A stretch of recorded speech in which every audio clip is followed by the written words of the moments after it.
My favorite NFR memory has to be two memories. In 1976, came to the last go-round. I was tied pretty much with Randy Majors, and I thought, well, the way we figured it is I had to be over 90 points to win the average, to win the world title, but Randy Majors couldn't win any more than third place, and he couldn't score 90 or above, for the aggregate.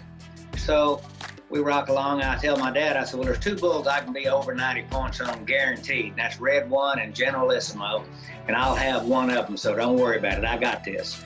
And sure enough, they drew after the rodeo, and I've got Red One.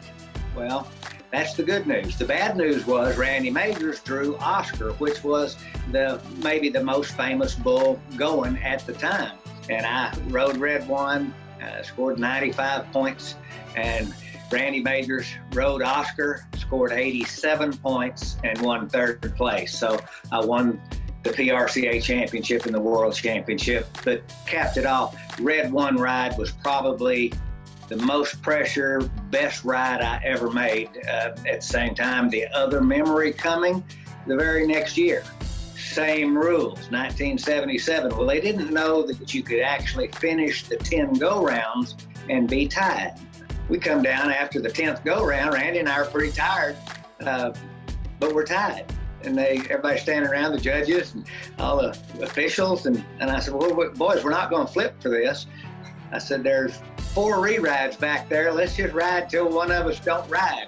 And sure enough, they said, well, that sounds good. And so we had the first ride-off in history. And unfortunately for Randy, he bucked off, and I barely stayed on, but I stayed on and won the world title and the only ride-off we've ever had. So those are my two combined best memories of the NFR.